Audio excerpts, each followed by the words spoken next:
जल्दी कल्याण करना चाहे तो आकाश की तरफ नजर, व्यापक ब्रह्ममय। एकत्व का चिंतन करने से भी कल्पनाएं और वासनाएं कम हो जाएंगी। फिर वो बेचारा हरामी है, ये अच्छा है, ये सब ऊपर ऊपर से यथायोग्य व्यवहार में सावधान रहना, अंदर से सत्य नहीं लगेगा। इतनी बढ़िया बढ़िया युक्तियां हैं, अब भूख लगे तब।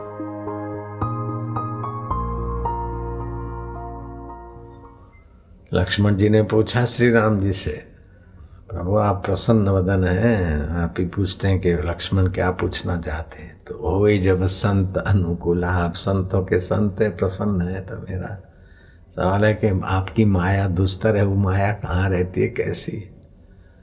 लक्ष्मण, साड़ी पहनी हुई किसी स्त्री का नाम माया नहीं है। मन ही माया है। भागवत में आया, नास्ति अविद्या मनसो अतिरिक्ता, मन एव अविद्या भवबंध हेतु, तस्मिन् विलीने सकलम विलीनम, तस्मिन् जिगरिने सकलम। तो मन में ही तो मैं और मेरा आता है। मैं अरुमोर तोर की माया, बश कर देनी जीवन काया। तो अपने असली मैं को नहीं जानते, तो मन की कल्पना के मैं में फंस गए।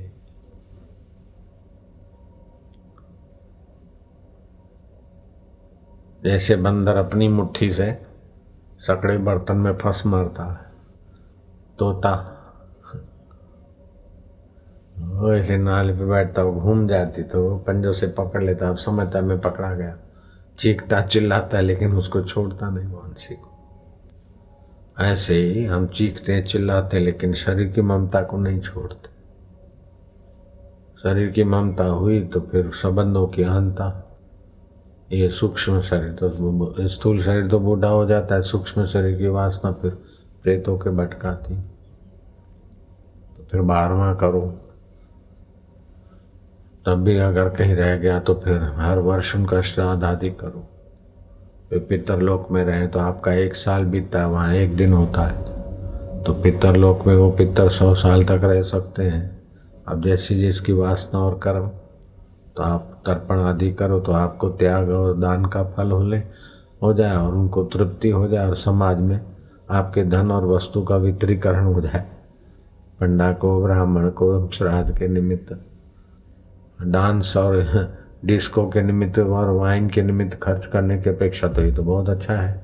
माता पिता और पूर्वजों, इससे ये भी पता चलता है कि शरीर के बाद भी आत्मा की अमरता है, पुरखों का अस्तित्व है। तो बहुत अच्छी बात है। जो परलोक को नहीं मानते थे उनको भी जख मार के प्रेतों के द्वारा मानना पड़ता है। ऐसे केस चले थे कि उसका कोई गवाह नहीं था, तो वो व्यक्ति ने बोला इसका गवाह है।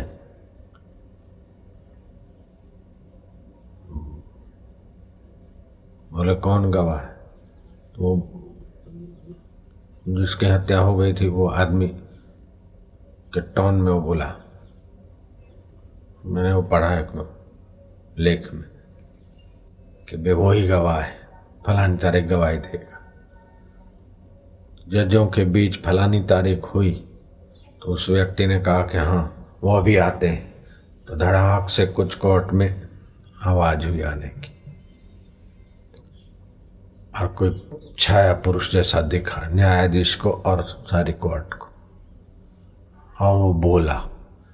तो कोर्ट ने कहा इससे बड़ा गवाह कोई हो नहीं सकता। जिसने हत्या की थी उस हत्यारे को दंड दिया गया, वो प्रेत की गवाही से। तो मानना पड़ता है कि शरीर के बाद सूक्ष्म शरीर रहता है, वो वही निकल जाता है, तभी व्यक्ति मर गया। तो आत्मा नहीं मरता। जैसे आईना यहाँ है तो अभी यहाँ प्रतिबिंब दिख रहा है, अब आईना हट गया, कहीं भी गया तो वहाँ प्रतिबिंब हो जाएगा। तो सूर्य का प्रकाश, आकाश तो सर्वत्र है, लेकिन आईना ने जो प्रतिबिंब किया वो आईना बदल गया था। ऐसे सूक्ष्म शरीर अलग अलग शरीरों में जाता है, रहता है, तो फिर वो चेतन का अनुभव वहाँ होता है, मैं का, मैं भूत हूँ। तो उसमें वासना बनी रहती कि मेरी औरत है, ये उसको सता रहे। तो अभी अपने असली मैं को नहीं जाना, तो मन और बुद्धि के साथ जो प्रेत शरीर है उसको मैं मानता है। तो अपने बेटे बेटियों को जिसके प्रति प्रेम है, उनको कोई तकलीफ है तो वो प्रेत होकर तकलीफ देने वाले को सता सकता है, अथवा उनके सपने में आ सकता है कि तुम ऐसा करो।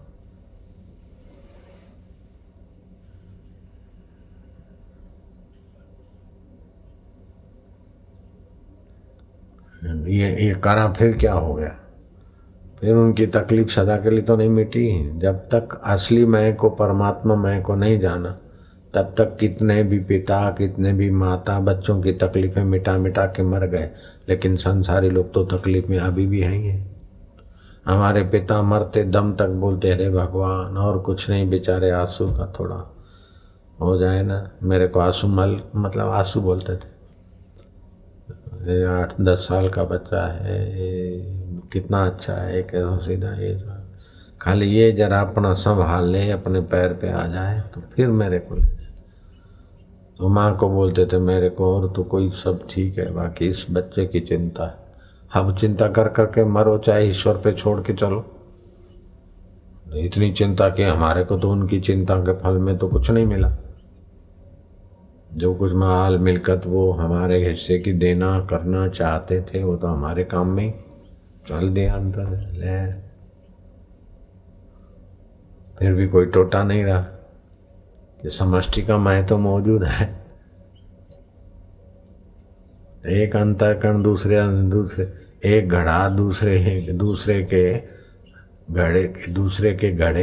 घड़े के अंदर के आकाश की चिंता करेगा तो पागल है। एक कुल्लर बड़े कुल्लर के आकाश की चिंता करे कि मैं जरा पिता का जरा ठीक कर लूँ, जरा फलाना। खैर व्यवहार में थोड़ा बहुत कर लिया, लेकिन अंदर से समझना है कि पिता का आत्मा और मेरा आत्मा और ये और सब शाश्वत है, और ये संबंध और शरीर तो नश्वर है। कितना भी कुत्ते की पूंछ को संभाल के सीधा करो फिर भी नहीं। तो श्री राम जी के पिता चले गए, तो राम जी थोड़ी भाग के आए वन से कि हाय रे हाय दशरथ, या दशरथ। चलो विधिवत यथा योग्य पिंड तर्पण आदि जो भी कंदमूल से श्राद्ध आदि करना था किया। जब श्री रामचंद्र जी लौट रहे थे तो दशरथ जी स्वर्ग से आए और राम जी को देखे और वार्तालाप हुआ। तो श्री राम में तुम्हारे कृत्यों पर प्रसन्न, और तुमने जो मेरी मूक आज्ञा को भी शिरोधार्य कर लिया, बहुत प्रसन्न। तो पिताजी आप प्रसन्न हैं तो मुझे आप एक वरदान दीजिए कि राम तुमको क्या चाहिए, तुम्हारे लिए क्या आदेश है। बोले माँ कैकेयी को आपने कहा था कैकेयी मैं तेरा त्याग करता हूँ। पतिव्रता स्त्री के लिए या स्त्री के लिए पुरुष उसको कह दे मैं त्याग करता हूँ, तो उससे बड़ा उसको दंड का क्या होगा। वो तो बेचारे जन्मों जन्मों में भटकेगी। तो आप ये श्राप वापस ले लें। राम जी का कितना ऊंचा चित्त है कि जिस कैकेयी के निमित्त 14 वर्ष बन भटकना पड़ा था, उस कैकेयी के मंगल की भावना से पिता से वरदान ले लेते, क्योंकि राम जी को अपना मैं प्रत्यक्ष था। तो ये संसार की लीला में सुधार अच्छी तरह से हो जाता है। अगर अपने को देह मानते तो कि पिताजी माँ का त्याग किया, अच्छा किया तुमने, उसी ने मेरे को तंग किया था, भले नरकों में पड़े। लेकिन राम जी अपने असली मैं को जानते थे, इसलिए राम जी के चित्त में राग नहीं है, द्वेष नहीं है, मंगल ही मंगल है। क्योंकि असली मैं सबके मंगल में ही उनका स्वाभाविक स्फुरना है। जैसे जल का स्वभाव है रस, सूर्य का स्वभाव है प्रकाश, ऐसे असली जो मैं है वो परब्रह्म परमात्मा, वो सबके हित में है। तो उसको जानने वाले का भी स्वभाव हो जाता है सर्वभूत हिते रता। लोग बोलेंगे बापूजी ने ये कर दिया, बापूजी ने इतना भंडारे किए, गरीबों की, आदिवासियों की होली दिवाली मनवाई, होली ऐसी करवाई, बापू ने ये करा, बापू ने। लेकिन इस बापू को कभी ये लगता ही नहीं कि वो बेचारे गरीब हैं, उनकी जरा बेचारों की दिवाली हो जाए। ऐसा नहीं।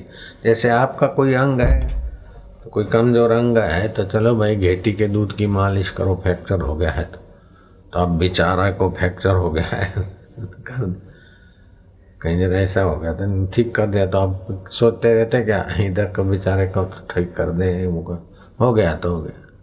तो सभी मैं है ऐसे ही, जिस अपनी असली मैं को जानता है उसके द्वारा सब अच्छे काम ही होंगे। साधु तो हो न कारज हानि। कभी कभी लगेगा क्या अरे ये तो अच्छा नहीं किया, अभी ये ठीक नहीं किया, लेकिन फिर उसकी गहराई में देखो तो उसका हित हित होता है। आप चाहें तो आप हाथ का, पैर का, शरीर का कौन सा अहित कर सकते हैं? अपने शरीर का कौन सा अहित आप कर सकते हैं? आँख का अहित करोगे? भले कड़वी दवा डाल दो, जलन पैदा हो, तो भी अहित का भाव नहीं होगा। पैर में भले तुम दूसरा सुआ भूंकवाओ, हाँ तो कांटा गड़ गया है या कोई रोग गड़ गया तो आप वो कटवा रहे पैर, फिर भी अहित नहीं कर सकते। और अच्छी तरह से इसको रख रहे हैं तभी भी अहित। तो आप दया भी करते तो हित के लिए अंगों के, और कभी कठोर व्यवहार करते तो भी अंगों के हित के लिए। ऐसे कभी प्रलय हो जाती है, कभी भूकंप हो जाता है, कभी झगड़े हो जाते हैं, ये सब हित के लिए होता है। कभी पत्नी रूठ गई, कभी पति लड़ गए, कभी इसने टोक दिया, कभी कोई भजन नहीं करने देता। भजन नहीं करने देता है तो आपका पकड़ बढ़े, इसीलिए हो रहा है। आपकी कसौटी के लिए ये भी व्यवस्था है।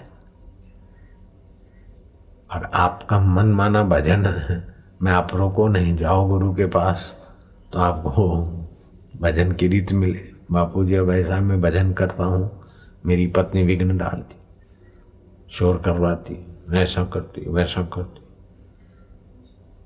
तो फिर इस बहाने भी बापू से चलो रूबरू नहीं मिलते तो मन ही मन सवाल करते, तो फिर बापू तत्व में आते और प्रेरणा मिलती है ऐसा करो, फिर भक्तानी बन जाती। चलो अनजाने में से थोड़ा बहुत शिविर में ले आओ, थोड़ा बहुत सत्संग में ले आओ, बदल गई पत्नी, बापू जी की दया हो गई। तो किसी की पत्नी गड़बड़ वाली है, किसी का पति गड़बड़ वाला है, किसी का भाई गड़बड़ वाला है, किसी का कुछ गड़बड़ वाला है, तो ये गड़बड़ ही तो गड़बड़ है। हाँ, सारी गड़बड़ों को निकालने के मूल में जाने के लिए, साक्षात्कार के लिए आवश्यक भी तो है, नहीं तो सब वेल सेट है और आयुष्य पूरी हो जाएगी। अगर आप सीधे साधे हैं तो आपको धन संपत्ति दे के संसार से उबान पैदा करो, अगर हराम पाई है तो टक्कर और ये करके संसार से उबान पैदा करो। यही तो व्यवस्था है परमात्मा सत्ता की।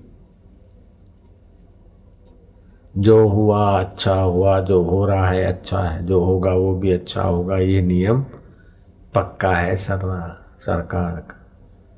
बापूजी बेटे ने कई केस लगा दिए मेरे पे, बहुत अच्छा हुआ। बापूजी कोर्टों में जाना पड़ता है, बरेली से आया हूँ, बुढ़ा हूँ, बहुत बढ़िया है। बेटे में ममता ज़्यादा थी उल्टा बांस बरेली जा रहा था, अब बापू के पास पहुँच गए। बापू जी अब आप बरेली चलो, आप ये चलो, आप उधर चलो। हम क्या बरेली चले, आप हमारी माय में आओ, हम बरेली क्यों आए? बहुत बहुत हमारा शरीर तो एक बार आ गया, और भी बार आए हैं तो आए, लेकिन हम आते क्यों हैं कि तुम हमारी दुनिया में आ जाओ। हमारी दुनिया माना ईश्वर की दुनिया में आ जाओ। तो एक होती है ईश्वर की दुनिया और दूसरी होती है जीव की दुनिया। तो इस शरीर को मैं मानते हैं तो जो संबंध होता है ये जीव की दुनिया है। बाकी पांच भूत तो ईश्वर की दुनिया है, ईश्वर की बनाई हुई सृष्टि। फिर इसमें ये मेरा खेत, ये उसका खेत। धरती को पता ही नहीं कि इसका उसका, ये मेरा तेरा करके कई मर गए। ईश्वर की सृष्टि में एक लड़की पैदा हुई, माँ कहती मेरी बेटी, नानी कहती मेरी दोती, दादी। एक ही लड़की की कोई दादी बन गई, कोई नानी बन गई, कोई बुआ बन गई, कोई दोती बन गई, कोई कुछ बन गई। कोई बड़ी हुई तो किसी की पत्नी बन गई, किसी की देरानी बन गई, किसी की ननंद बनी गई, किसी की भाभी बन गई, किसी की जेठानी बन गई, किसी की पड़ोसन बन गई, और वही बुढ़िया हुई, किसी की दादी बन गई, किसी की नानी बन गई, किसी की परनानी बन गई। तो ये अपना खिचड़ी संसार है, ईश्वर की सृष्टि तो एक व्यक्ति। ये संबंध अपने हैं, अपने संबंधों से हम फंसे हैं और मरे हैं, रोए हैं, धोए। लेकिन रोना धोना भी सदा नहीं रहेगा, फंसना भी सदा नहीं रहेगा, एक जगह टिकने ही नहीं देता। चलो फिर कौन नानी धोती के साथ सदा रहे, कौन पोता पोती ही रहे सदा, बदलता रहा। इसी का नाम है स्वप्न। आकाशियों का यूं गढ़े और खिलौने और दोहने बनते गए, उनमें आकाश देखे और चुप चुप। तो जैसे दोहने खिलौने फुग्गे भरते हैं, बिगड़ते हैं आकाश में ही, ऐसे ये शरीर है और संबंध है। लेकिन उसको जानने वाला मैं हूँ, बस जानने वाला मैं हूँ। ओम ओम ओम। तो मैं कौन हूँ, खोजो ओम ओम ओम। उसमें अगर 3 मिनट टिक गए, पार हो गए। और फिर टिकते समय गुरु बताते यही है भाई, तो वैसे तो सदा टिके हुए हैं, उससे 1 सेकंड भी अलग नहीं हुए। ऐसा नहीं कि वो कहीं है और आप जाओ और टिको जाके, आप अटिक हो ही नहीं सकते, टिके टिकाए हैं।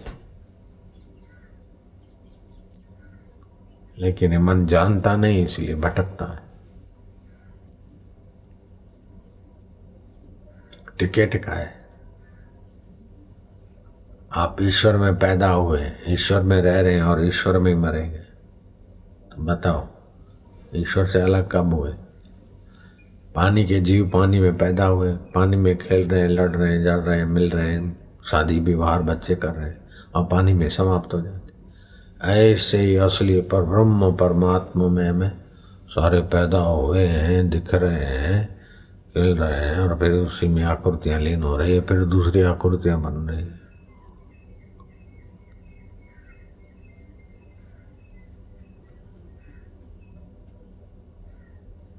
इसलिए अपना जो जल्दी कल्याण करना चाहे तो आकाश के तरफ नजर हो, व्यापक ब्रह्म में ब्रह्म।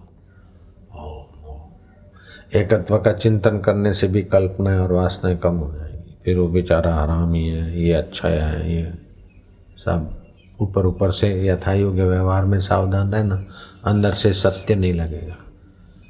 ये लुच्चे हैं, ये बदमाश हैं, ये अच्छे हैं।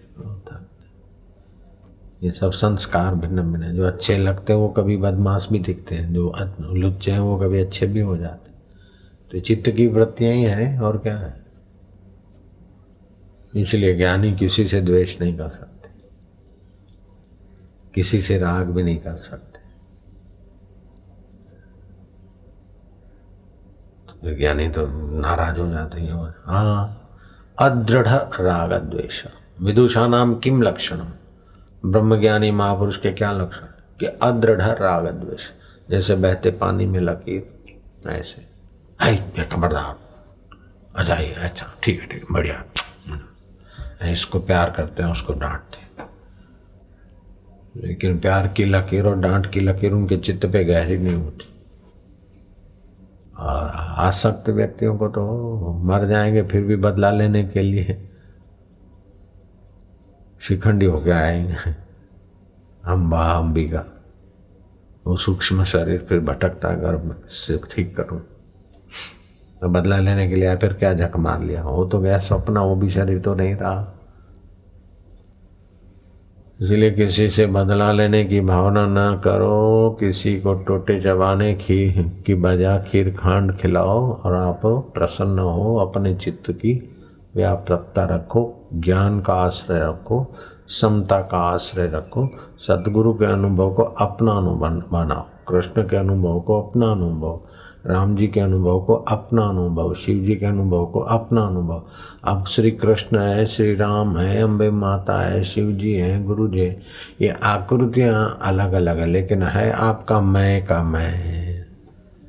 तो मैं शिव स्वरूप में समाधि करता हूँ, मैं भगवान नारायण रूप में, मैं गुरु रूप में उपदेश कर रहा हूँ, मैं ही मैं हूँ।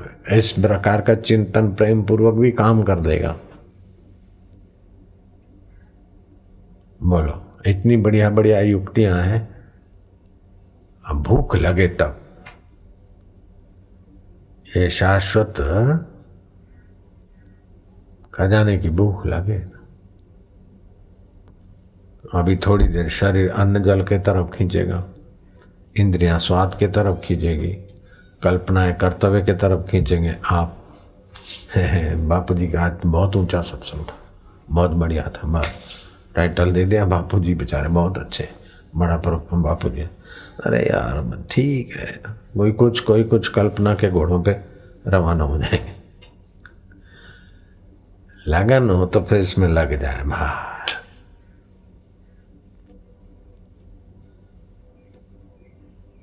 क्या करें जरा, अब फोन आ गया है, ये आ गया वो वापस जाने का छेड़ा काट दे कल्पनाओं में, उसी मय में दिन रात लगे। इसीलिए किसी की मुलाकात नहीं, मौन मंदिर में जो ऐसा सत्संग मिले और मौन मंदिर में बैठ जाए, फिर देख।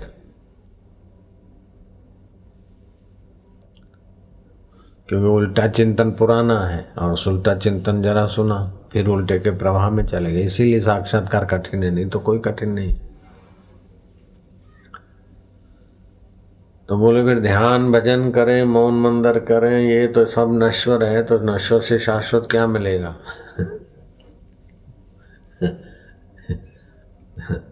शाश्वत तो शाश्वत है, शाश्वत तो शाश्वत है। ये तो किसी का अनुभव आपने सुन लिया है। शाश्वत तो शाश्वत वो अनुभव करने के लिए, नश्वर शरीर के लिए, नश्वर कल्पनाओं के लिए, नश्वर मकान की, नश्वर साधन की, नश्वर वस्तुओं का उपयोग करना, शाश्वत को पहचानने के लिए। तो बोले शाश्वत को पहचानेगा कौन और कैसे पता चले कि मैंने शाश्वत को पहचान लिया? तो भाई रोटी खा ली तो कैसे पता चले कि मेरा पेट भरा है? मेरे गुरु जी विनोद में बड़ा तात्विक बात कहते, लेकिन लोग मनोरंजन करते करते। एक लड़की मायके आ गई गर्भिणी होके ससुराल से। एक दिन अपनी माँ को बोलती है कि माँ मेरी सासू ने कहा है कि तेरे को बालक पैदा होएगा। तो माँ सच्ची बात है? बोले हाँ बेटी, तभी तो तेरे को यहाँ सुहावड़ करने को तो बुलाया है, डिलीवरी करने को। यहाँ दाई बाई की व्यवस्था अच्छी है, वहाँ ठीक नहीं। तो माँ ऐसा करो ना, मेरे को जब बालक पैदा हो ना तो मेरे को जरा जगह देना, तो मैं देखूं कैसे पैदा होता है। तो उसकी माँ हंसी। बोले क्यों तुम्हारे? बोले चोरी माँ बुद्धू है, मैं तेरे को क्यों जगाऊंगी? बोले मैं देखूं कैसे पैदा होता है। साईं खूब मजा लेते उस समय, हंसते। हास्य भी आरोग्य का खजाना है, और उस महापुरुष के पास खुशी के सिवा क्या होता है? क्या माँ क्यों हंसती है? कि आंसू नहीं तो क्या करूँ, रो? अब मैं तेरे को क्यों जगाऊंगी? मैं नहीं जगाऊंगी। तो माँ फिर क्या, मेरे को शर्म आएगी, दूसरा कोई आएगा तो तुम ही जगा देना जब मैं। अरे चोरी, मैं नहीं जगाऊंगी, तू खुद अड़ोस पड़ोस को जगाएंगी। अरे अरे वो लो रे बाबा रे, वो मर गई रे, और प्रसूति की पीड़ा तू सबको जगाएगी। मैं तेरे को क्यों जगा? अब जब एक बालक को जन्म होता है तो सबको जगा देते। तो बोले साक्षात्कार हो जाए तो कैसे पता चले? तो क्या पूछता है? मेरे को बालक हो तो कैसे पता चलेगा? तो ऐसे ही पूछ रहा है जैसे नवविवाहिता माँ होंगी तो कैसे पता चलेगा? तो तू ब्रह्म हो गया तो तेरे को पता नहीं चलेगा कि ज्ञान हो गया। हाँ, कईयों को ऐसे कल्पना भी हो जाती है कि बाबू जी मेरे को साक्षात्कार हो गया। तो बोलता भैया अभी ठहर, तेरा साक्षात्कार कर।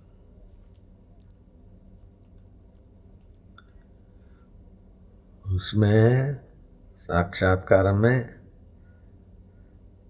ईश्वर, शास्त्र और गुरु, ईश्वर अंतर्यामी की कृपा, शास्त्र वेदांत की कृपा और गुरु की आखिरी कुंजी ये तो ये तब होता है।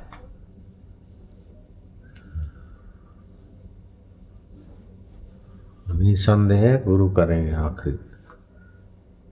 अपने आप तो किसी देवी देवता का दर्शन हो जाएगा, वो ठीक है, देवी देवता का दर्शन सुख दुख। ऐसे तो कई अपने आश्रम में लड़के रहते हैं। एक था वो भोपाल से आया, हम जरा ऐसे ही क्रिमिनल था, फिर थोड़ा इधर बदला, उसका नाम भोपाल ही रखा। तो हिम्मतनगर आश्रम में रहा, तो योग वशिष्ठ पढ़ता था, ये थोड़ा बहुत वातावरण मिला। मेरे को बोला मेरे को साक्षात्कार हो गया। मैं क्या कैसे? अभी तो नहीं। बोले साईं जी बोले जैसे बोले मेरे को हो गया, पक्का है। तो मैं क्या प्रमाण है वाली? उधर नाक से बोलता था। तो हम बोला तो उसको बुलाते, अरे वाली, तो वो समझ जाता था कि बापू बुला।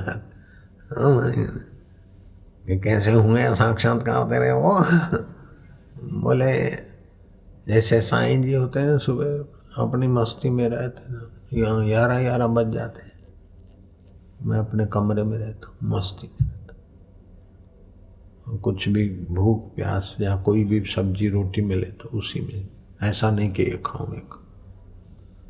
मैं गया तो चित्त की दशा है, लेकिन साक्षात्कार अभी नहीं। बोले साईं जी कुछ भी बोले, अभी हो गया। तो फिर बोले बस अब तो लोगों के लिए परोपकार।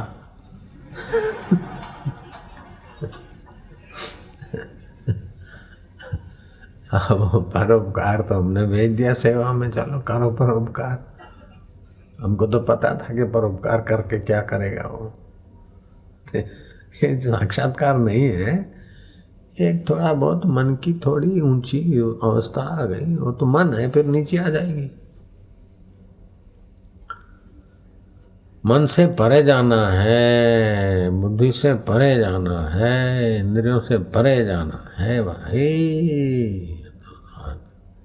अभी घाव तुम्हारी रूज भरी ना भरी, थोड़ा आराम है तो फिर वहीं बस ऐसे खुजराने लग गए तो घाव भरेगा। इसीलिए थोड़ा धीरज रखना। अब ये जैसे और वक्ता है, थोड़ा बहुत आ गया, शास्त्र वास्त्र पढ़ गया तो लगता है बस अपने, तो पर उपदेश पांडित्यम। और फिर बोलो वाह महाराज, वाह महाराज, वाह महाराज। भाई साहब ऐसा एक दो की नहीं, हाँ कई भाषण करता हूँ, कई यही हाल है।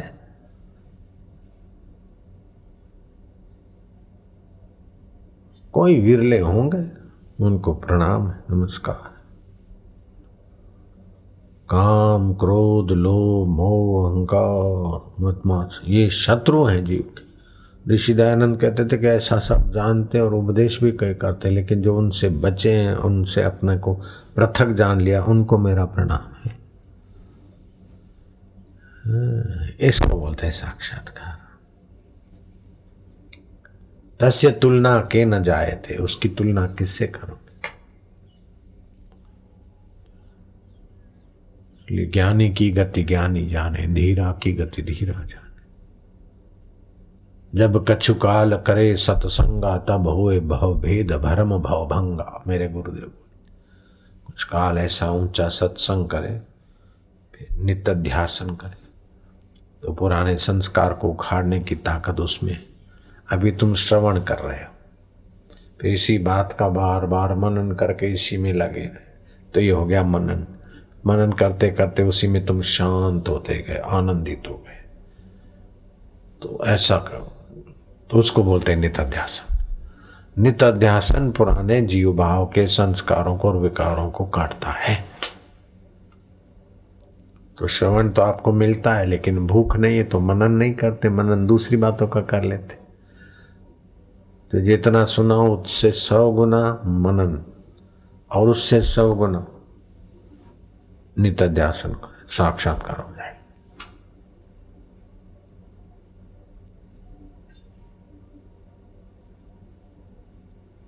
तो इतना नित्याध्यासन नहीं करते तो फिर बार बार श्रवण करो, बार बार मनन करो, फिर जितनी भी झलक आई, जितनी भी शांति आई, थोड़ी बढ़ते बढ़ते भूख हो तो फिर तो आदमी करके ही उठेगा, उसके बिना फिर घर नहीं जाएगा। हम गए गुरु जी के पास तो घर भेजने के लिए तो कई उपाय हो रहे थे, नहीं गए। एक बार भेज दिए, गुरु की आज्ञा मान के आ गए। फिर तो गुरु जी ने तो आज्ञा की नहीं, आज्ञा करवाने वाले बहुत लोग थे और घर वाले खींचने में भी बहुत थे। आखिर तो गुरु जी पसार हो रहे थे और पता चल गया तो बहू को, माँ को लेके भाई आए कि भाई हमारा एक ही भाई है, सब संभालता है, उनकी शादी हो गई, ससुराल वाले भी रो रहे हैं, कुटुंबी रो रहे हैं, सारे रो रहे हैं, मैं अनपढ़ हूँ, आपके यहाँ आशाराम जो है वो हमारे घर तो बहू को आगे कर दिया वो। भगवान सब ठीक करेगा। देख नहीं आप भेज दो। अरे बोले बापू ने डांट चढ़ा दी, कुछ लेके भाग आया क्या? कई छोरियों को लेके चले जाते हैं, शादी करते तलाक दे देते, उधर तो नहीं जाते, ये तो अच्छे रास्ते जा रहा है, खैर सब ठीक हो गया।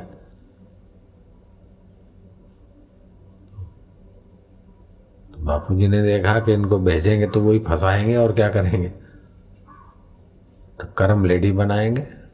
हाथ में मक्खन का लौंदा आ गया, वो फेंक के फिर वही कीचड़ में जाके नाली का लौंदा चाटो।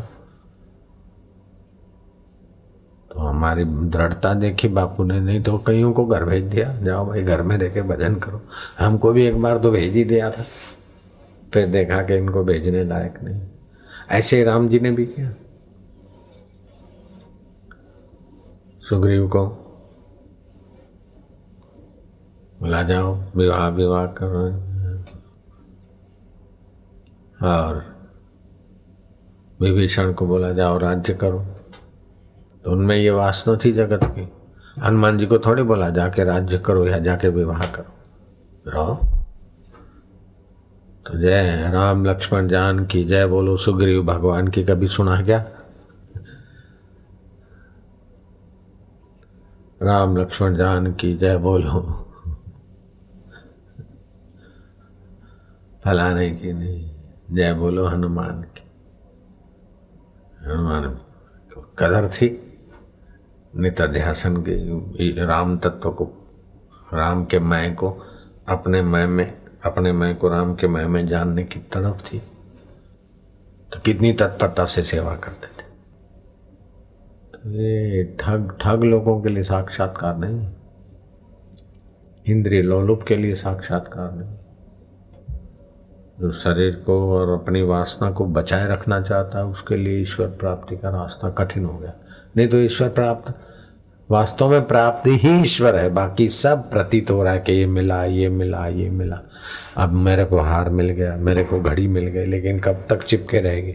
मैं अपने को छोड़ नहीं सकता और इसको रख नहीं सकता हूँ, निगुड़ी को साथ में।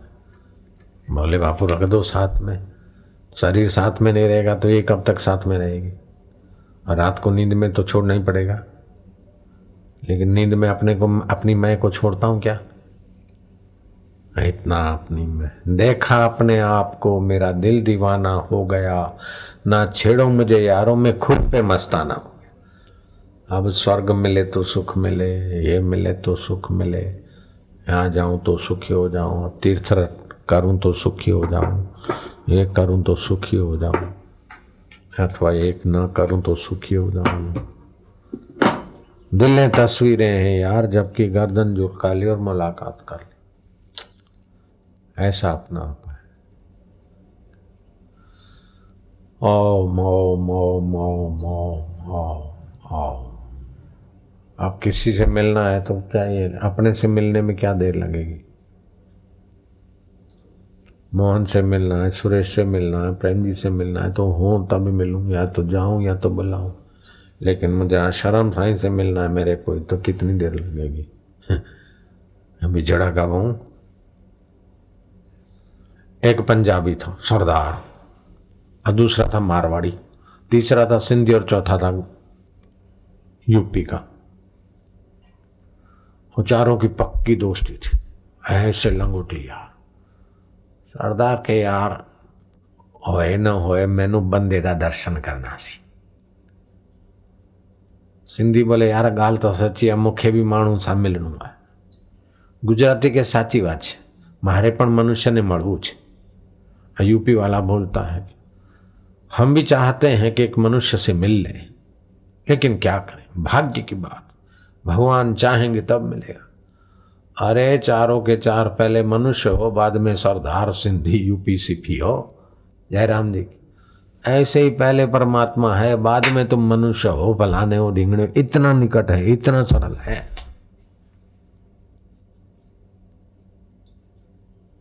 और मनुष्य से मिलना चाहते, पहले मनुष्य हैं कि पहले मिलने की भावना है? जयराम जी की बोलो, मनुष्य पहले है,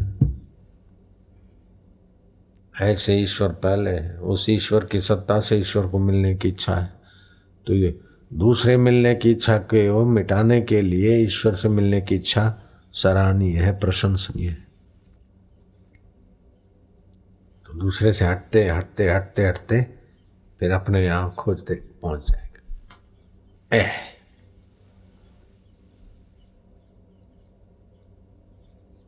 उसकी प्यास बढ़ जाए, सारे दोष निकल जाएंगे। ईश्वर प्राप्ति की प्यास जितनी बढ़ेगी उतना आदमी निर्दोष होगा, उतना पवित्र होगा। और संसार को पाने की प्यास जितनी होगी उतना वो बेईमान होगा, दगाबाज होगा, स्वार्थी होगा, दुखी होगा। अनित्य को पाने की प्यास जितनी तीव्र है उतना वो आदमी चंचल, दुखी, अशांत। और नित्य को पाने की इच्छा जितनी तीव्र उतना वो सुखी, ईमानदार, पवित्र, शांत और महान आत्मा। संसार की वासना से जीव लघु हो जाता है और ईश्वर की प्रीति से, ईश्वर की पाने की इच्छा से जीव महान हो जाता है। ईश्वर को पाएगा तो मूल में आएगा तो मूल महान है, और आगे आगे डालियों में जाएगा तो डालियां तो दूर दूर होती जाएगी। वही रस है वृक्ष का, वो लक्कड़ बना है, वही रस पौधा बना, वही रस पत्ते बना है, वही फूल बना है, वही टहनियाँ बना है, वही फल बना है, रस तो वही का वही। ऐसे ही वही ब्रह्म पांच भूत बना है, उसी ब्रह्म का है विस्तार सूक्ष्म पंचभूत। और इन दोनों को के ज्ञान को, अपने स्वरूप को ढांकने वाली अविद्या उसी ब्रह्म। जैसे एक ही व्यक्ति स्वप्न में रेलगाड़ी भी खुद ही बन गया, पैसेंजर भी बन जाते हैं, रबड़ी पूड़ी वाला भी बन जाता है। आनंद ना गोटा ले, गोटा खाली, आनंद के गोटे, अजमेर का मीठा दूध, भाई मीठा दूध भी के जाओ नी, अजमेर का मीठा दूध। आबो की रबड़ी पूड़ी खाई ले रे भैया, रबड़ी पूड़ी आबो, आबो के बाबू गिरनार के सीधा रबड़ी पूड़ी खा ले।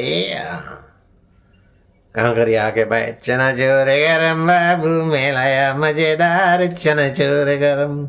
आरती चन्ना मेरा चुरमुर चुरमुर बोले, दिल तो बापूजी का डोले, पैसा हृदय से दो बटोये से खोले, चना चोर गरम। कलकत्ते से गाड़ी आई आई अहमदाबाद, अंदर बैठी यमुना बाई, लोबन कर लो मेरे भाई, राजा रावण की लड़ाई लंका गढ़ में लागी लाई, चने चोर गरम लाला जी लाया मजेदार चने चोर गरम। कहाँ करिए गए काले पानी बीच में लगी नावाड़ी, अहमदाबाद में 3 दरवाजे सामने भद्रकाली, चना चोर गरम लाला में लाया मजेदार चना चोर गरम। आरती चन्ना मेरा चुरमुर चुरमुर बोले, दिल तो बाबूजी का, बापूजी नहीं बाबूजी का डोले, पैसा बटुए में से खोले, चना चोर गरम। हम छोटे थे तो ये सुनते थे, इसका मजा आया तो अपने मैं में बैठ गई, जीव में बात। तो कई बातें आई चली गई, लेकिन जो बैठ गई तो अभी पक्की हो गई। देख ले बापूजी बनने के बाद भी मैं तो वही का वही है, नारायण। लेकिन उस मैं में नहीं बैठी है, उस मैं से जो गहर निकट वाला जीवत्व है उसमें बैठी।